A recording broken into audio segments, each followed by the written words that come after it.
Okay. Again, good afternoon, everyone. Continue natin yung ating support reactions discussion. So far, ito yung na-discuss na natin about support reaction. So we already calculated mga problems with concentrated loads, with distributed load. Meron tayong uniform distributed, linearly distributed, yung combined, yung trapezoidal. We also have discussed yung mga inclined loadings natin, pin boundary conditions, roller support, na perpendicular tsaka inclined. Okay? Now we proceed with another condition which is hindi na bago sa atin kasi nagawa na din natin to, which are yung concentrated moments natin. So concentrated moments arises primarily from two scenarios. Yung una daw is kapag meron tayong torsionally loaded members dun sa framing natin, and then kapag sa cantilever support. So makikita nyo dito, we have a frame and then meron tayo ditong loaded na intermediate beam. Yung beam na to naka-connect dito sa girder natin dito. Mapapansin ninyo, meron siyang loading dito, magkakos siya ng rotation dito sa portion na to. Okay? And then pag tinignan natin yung side ng mismong column natin, halimbawa ito yung column, and then ito yung section ng beam natin, makikita natin na may naka-apply doon na moment due doon sa naka-attach sa kanyang dito, itong beam na to sa kanya. Yun yung kung bakit nagkakameron ng concentrated moment sa beams natin. Okay? So pwede din daw kapag sa mga cantilevered sections natin, pag sinabing cantilever, the one end ay fixed and then the other end is free to deflect, ano? So alam natin na kapag fixed-ended yung ating beam, meron tayong tatlong reaction. So we have yung horizontal, vertical, and then yung moment natin for our fixed-ended beam. Okay? So let us solve an example of this. Okay? So we have here a simply supported beam with overhanging side, and then we have a concentrated moment at 28 kilonewton meter, and then 45 kilonewton na concentrated load. So papakita lang natin yung effect ng mismong concentrated load dun sa mismong ano natin, structure natin. So we have here a distributed load. So ilan ang magiging ECL nito?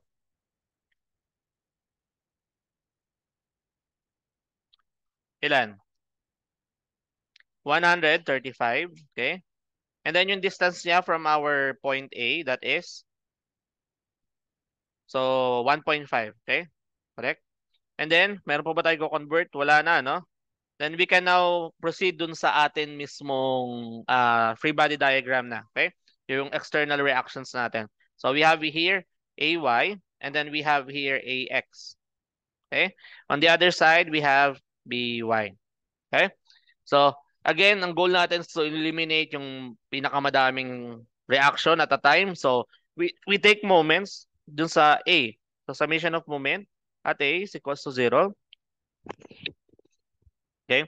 So, counterclockwise and then clockwise direction tayo. So, alin na magro-rotate sa atin? So, starting off with 135, distance is 1.5. Next ay yung BY, distance ay so 7.5, ano? And then next ay yung moment natin. Okay? So dito sa concentrated moment, kahit halimbawa dito naka-apply mismo yung concentrated moment natin, you have to remember na kahit doon tayo sa mismong point ng moment, may rotation pa din siya. So kahit halimbawa dito tayo mag-take ng moment sa point na to, kahit doon tayo nag-take ng moment, mag-e-exist pa din tong moment na to. So isasama mo pa din siya. Kasi minsan may nagtataka bakit daw sinasama. 'Di ba akala natin pag sa support nag-moment na-eliminate yung mga forces natin. This is not the case for concentrated moments kasi moment na nga siya. Ano? Hindi na niya kailangan ng perpendicular distance. Kaya, as is na yung value niya. Hindi mo na multiply ng distance. So, we have a clockwise direction na moment. So, dito natin lalagay yung 28. Okay? And then, last is yung 45 times natin. How much? So, 13.5. Okay? So, ano lang natin? I-sum lang natin to. Ilan yung taka lang ha? Masyado palang malaki.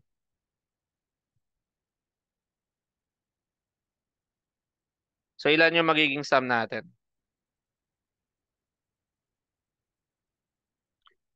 So we have 7.5 ng BY is equals to 8 838. Okay? Therefore, ang ating By ay 111.73 kilonewton. Okay? Next is summation of forces horizontal is equals to 0. So do we have any other horizontal force? Wala, no? So therefore, AX natin is equal sa 0 na. Okay? Next is summation of Fy is equals to 0, taking upward and downward direction. So first is AY, ano? Ba't naging ganun yung itsura ng AY natin?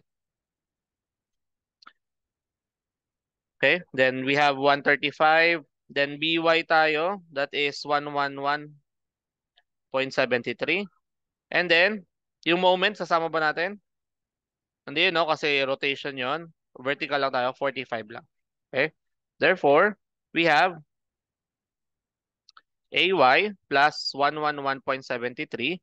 That is equals to 180. Or therefore, AY natin is equals to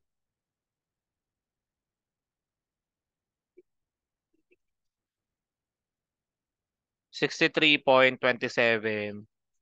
68. Okay. 68.27 kilonewton. Okay? So, summary natin, syempre, lahat na nung na-solve na natin. So, we have AX is equals to 0. AY, 68.27 kilonewton, that is in upward direction. And then we have BY, which is 111.73 kilonewton upward direction. This will be our answer. Okay? So, yung effect lang nung concentrated moment yung gusto kong i-emphasize. Kahit doon tayo again sa mismong point kung saan naka-apply concentrated moment, nag-exist pa din siya, no? Hindi siya na-eliminate. Okay? Question po dito sa first example natin. Okay? Next. We have yung tinatawag nating cantilevered beams or cantilevered, ano? Depende sa preference. So, cantilever. So, cantilevered beams or simply supported, simply called as cantilever, is a structural element that is supported at one end and free to deflect on the other end, ano? So, ang common example nga nito is yung mga balconies natin or terrace natin, ano? So, di ba, meron siyang portion dito na naka-overhang. So, yun yung mismong, dito siya, no? Cantilever yan. Okay? Ito. Okay?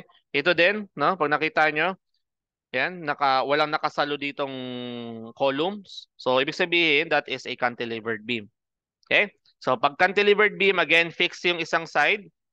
So, since fixed tayo, we have 3 reactions dito. Okay? And then ito, free to deflect yung other end. Okay? So, let's have an example for cantilevered section. So, we have this beam. So, ano magiging reaction natin? So, we have dito, AY, AX, and then a moment na pwedeng MA na lang. Okay? And then, anong gagawin natin? I-simplify muna natin yung ating inclined loading. So, para ma-simplify, this will be, anong value ng ating hypotenuse ng slope diagram? That is 5, ano? And then, yung ating, yung horizontal and vertical natin, anong magiging value? So, this is 45 times 3/5. Okay? So that is 27 kilonewtons. Okay? Yung ating vertical, that is 45 times 4/5 or 36 kilonewtons. Okay? So yan yung pinakita natin last time na ratio and proportion, ano? By now, dapat you should be familiar na already. Okay? Once na na-simplify na yung loading natin, we can now perform our equilibrium equations. Starting off with summation ng moment. So, saan tayo mag-moment? So, sa A na lang din ulit, ano? As always. So, counterclockwise, tsaka clockwise. So, ano yung magiging unang moment natin?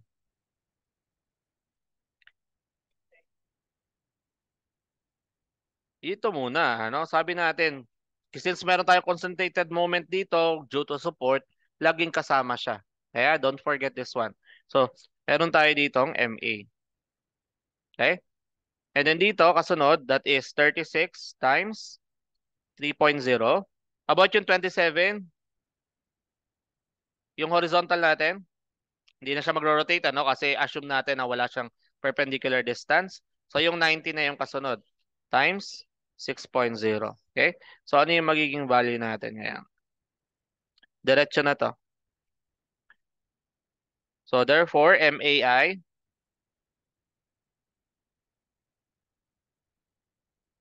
648. Ang unit ay, anong unit guys? Kilonewton meter. Okay, that is a moment. Okay. Next, summation of forces, horizontal is equals to 0. So we have a horizontal component. Therefore, meron tayo niyan. Ano? So that is AX is equals to 27 kilonewton. Okay. Next is summation of forces. Y is equals to 0. So upward tsaka downward natin. So upward natin, we have AY. And then sa kabila, we have 36 tsaka 90. Therefore, ang ating AY ay 126 kilonewton. Okay? So, yung answer natin, magiging AX is equals to 27 kilonewton. That is to the right. AY is 126 kilonewton. That is upward. And then we have moment at A, that is 648 kilonewton meter. Ang direction natin is counterclockwise. Okay? So this is our answer.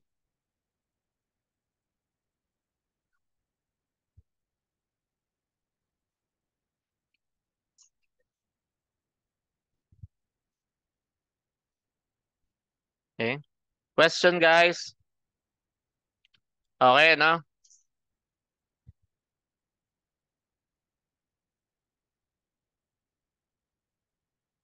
Yung, ito. Hindi naman siya naka 45 ah. So, depende sa given na ano. So, may mga iba't ibang set, di ba? Pwede maging 5, 7, 12 ba? 5, 7, 12. Okay? Or kung ano man yung pwedeng given sa kanya. Okay? So, yan yung sa cantilevered beams natin. Next, we have yung tinatawag nating release. Okay? So, yung releases na pag-usapan na natin last time, sabi natin nung chine-check natin yung internal stability ng structure natin, kapag may internal release, binabawasan natin yung equilibrium equation natin, ano? Ng n-1 kapag hinges and then 2n minus 1 kapag roller natin. Okay? So, ngayon ano natin yung function ng internal releases natin. Okay? So, bakit ba nagkakameron ng internal release? Di syempre, to release yung certain value ng force dun sa system natin. So, yung typical example niya, ito nga, halimbawa, we have an intermediate beam, no?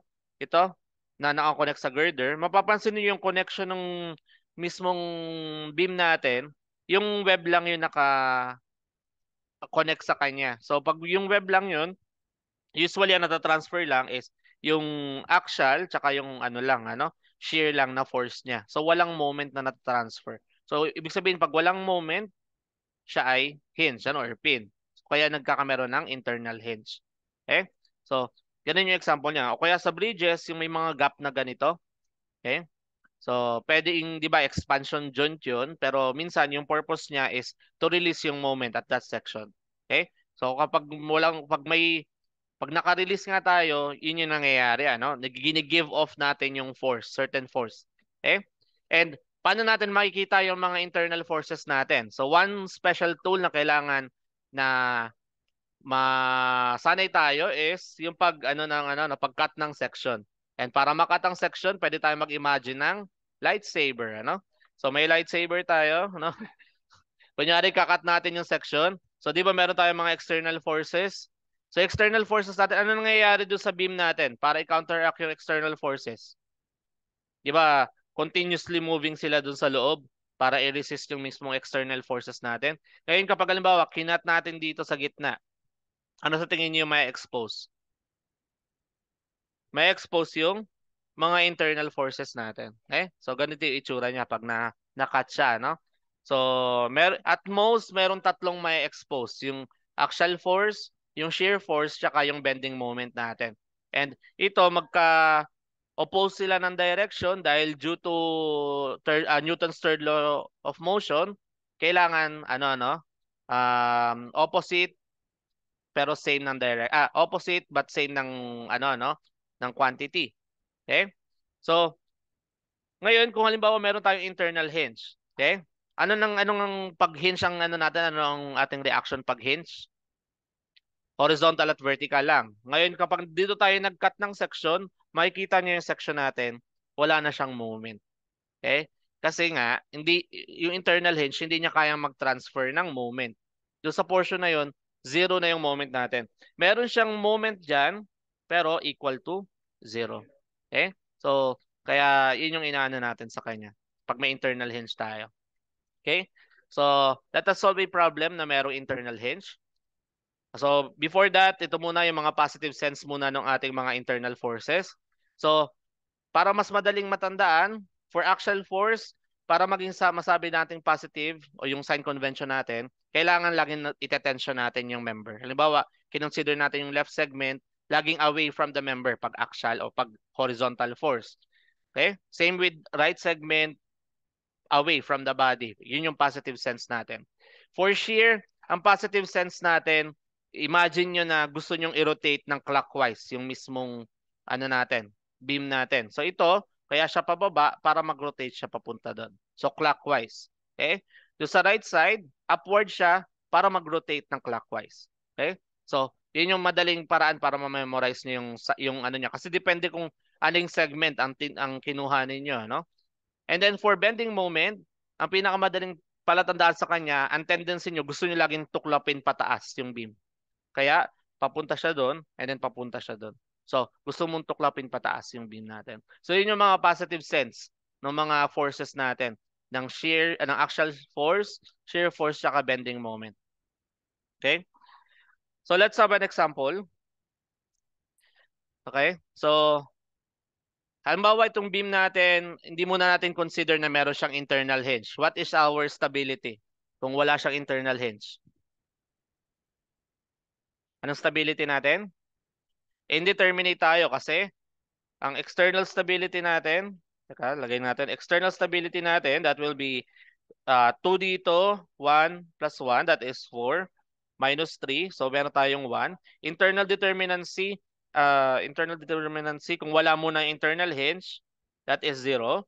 So, ibig sabihin yung overall natin, that is 1. So, statically indeterminate tayo to the first degree. Ibig sabihin, hindi natin siya masosolve using just yung 3 equations natin. Kaya kailangan natin ng additional 1 equation. Okay? Ngayon, due to the presence of internal hinge, ano mangyayari ngayon doon sa stability natin? So, yung external natin is still 1. Yung internal natin, magiging siyang 2 minus 1. So, negative yon. Gusto negative 1. So, yung ating total ngayon is 0. So, determinate na siya. Kasi si internal hinge, papakita natin kung paano nagagamit yung additional equation na pwede natin makuha kapag nag-internal hinge na tayo. Okay? Sige. So, let us solve yung given natin. So, first is to convert lahat ng ating distributed load to its ECL. Ano yung magiging value? First one, we have 135. Yung distance again is 2.25. Okay? Correct? Yung triangular load natin,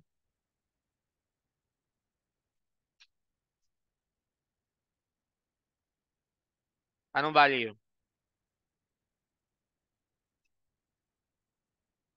So, area lang ng triangle, 135 din. Okay? Ang distance niya dito ay 1.5. Okay? L over 3 tayo.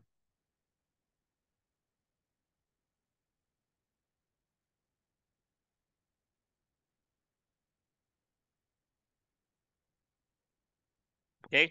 Next, yung last one. That is ilan? 78.75 kilonewton. Ang distance niya from the internal hinge ay 2.25. Okay? So ngayon converted na natin lahat ng ating forces. Pwede natin ilagay yung ating external reaction. So we have AY, AX, and then BY, and then CY. Okay? So, i-analyze muna natin siya as a whole, ha? Wala mo muna natin consider internal hinge. Huwag muna natin ilagay internal hinge. Okay. So, kung isa-solve natin to, ang gagawin natin is isa-summation natin sa A, ano? Is equals to 0. So, okay. Ano yung mga forces natin? We have yung 135. Teka lang. Parang di tayo kakasya, no? Sige. 135 times 2.25. We have yung 65 times 4.5. Next ay, ito, no? Itong BY. So, BY times distance ay 9, ano? 4.5 times 2 is 9. And then we have another 135. Ang distance natin ngayon ay 10.5, correct. Next ng 10.5 ay yung 78.75. Distance ay, so 3 times 4.5 plus 2.25, that is 15 point, kulang. Ano? 15.75. Okay? And then yung last natin, CY, ang rotation natin ay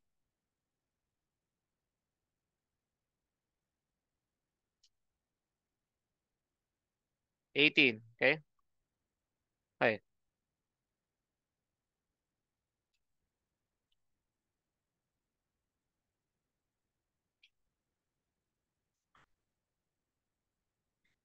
Okay? So total natin, we have now 9.0 BY plus 18 CY is equals to how much tong total nito?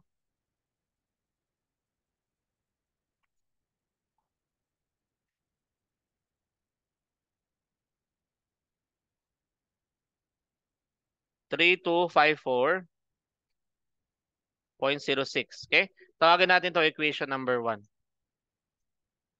Okay? Next. Ano next natin? Summation of forces. Horizontal equals to 0. So meron pa tayong other horizontal force present? Wala, no? So therefore, AX is equals to 0. Okay? Next is yung ating vertical. So we have AY. So 135, 65, BY. Then 135, 78.75, tsaka CY. Okay? So pag tinotal natin, this is AY plus BY plus CY is equals to 413 0.75. Okay? Yan yung second equation natin. Okay? So, papansinin nyo, nagamit na natin yung tatlong equation. Pero, wala tayong nakuhang value ng reaction. Kaya, kailangan natin ng internal hinge. No? Kaya, kung wala yung internal hinge, indeterminate siya. Hindi nyo siya masosolve. Okay? Yun yung ibig sabihin nun. Ngayon, nilagyan ng internal hinge. So, anong ginagawa nga pag merong internal hinge? Pwede natin i-consider yung dalawang segment, yung left and right segment niya. Okay? So, pag kinat natin yon, ganito yung magiging cut natin. Ito yung left side, ito yung magiging right side natin. Ano yung magiging reaction natin sa left side muna? So, meron tayong axial. So, tawagin natin tong point D, no? So, dx tsaka dy, pababa, yung kaninang sign convention natin. Okay? Yung dx natin away from the body, and then ito, this will be our dy. Okay? So, kung i-consider, kung alin i-consider na side, yung left o yung right? Yung right. No? So, kung saan mas convenient, ano? Kasi kapag halimbawa yung left side yung kukonsider mo, dalawa yung magro-rotate mo, no, unknown, AY tsaka BY. Mas complicated siya. Unlike kapag yung right side ang kukonsider natin, isa lang yung unknown natin. Okay? So, consider natin yung right side. So, lagay natin sa another sheet na lang. Okay. So ito yung right side natin, ito yung ating CY. And then meron tayong, ito na yung concentrated load 78.75. Then we have a distance of 4.5. Okay? So dito meron tayo, aware tayo na meron tayong dx tsaka dy dito. Okay? Pero ang goal natin is makahanap ng isang value ng unknown. Anong gagawin natin? Moment tayo saan? Dito na, no? Sa point D na, no? So summation ng moment sa D is equals to 0. So, okay? So we have ito muna 78.75. So we have 78.75 times 2.25 and then we have CY times 4.5. Okay? So we have 4.5 ng CY is equals to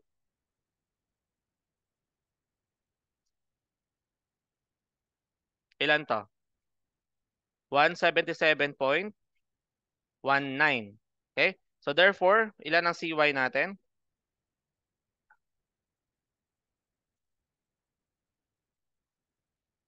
39.38 kilonewton. Okay? So meron na tayong isang value ng reaction, CY. Okay? So ibig sabihin, pwede na natin gamitin yung value ng CY doon sa first equation natin na nandito. Kasi unknown yung BY dito. Pwede na natin makuha ngayon si BY. Okay? So pwede natin tong copy, no, from our uh, so dito tayo.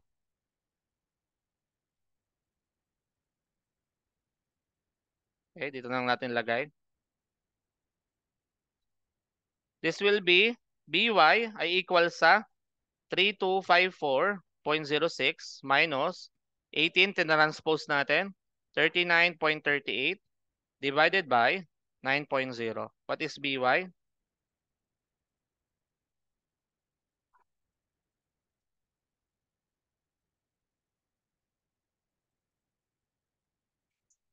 Two hundred to 82.80 kilonewton. Okay? So ito yung ating BY. Okay? And then since meron tayong CY at BY, makukuha na natin yung AY natin using this second equation.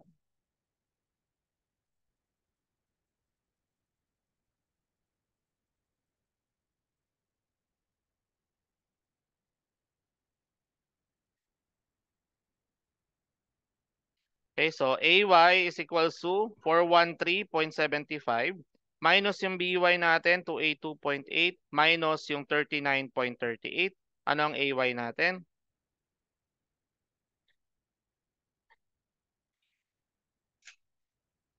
57 kilonewton. Okay? So, ito na yung mga values natin.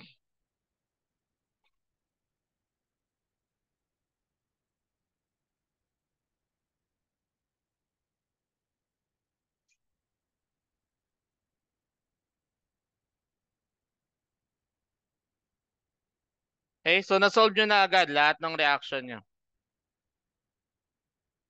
Okay? So, okay na tayo lahat. So, hindi mahalaga yung value nung nasa internal hinge. Kasi pag ginamit nyo yung left side, magka-cancel out lang yung dalawang yun. Okay? So, pwede mo lang gamitin yung internal hinge para ma-simplify yung other section. Okay? Although, pwede yung solution na ganun. Na halimbawa, ikakat nyo yung section, kukunin nyo yung value, imo-moment kayo doon sa internal hinge. Tapos para makuha nyo yung CY, yung DY at DX, tapos tsaka kayo gagamit ng kabila. Pero, mas siguradong approach to pag itong ganitong consideration. Okay?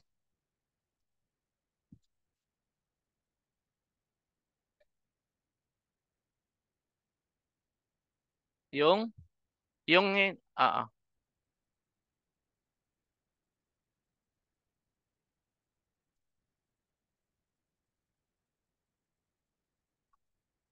ibig sabihin, ano na, sobra na yung support mo.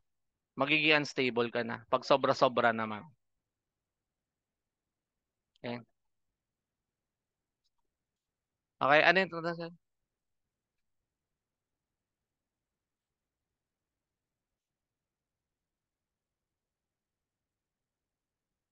iibahin mo. Kung halimbawa dito, nakuha mo dx at dy ay positive, ibig sabihin tama yung assumed direction mo. Ngayon, pag ililipat mo doon sa kabila, kung to the right to the left, dapat to sa kabila. I-reverse mo yung direction. Reverse lagi.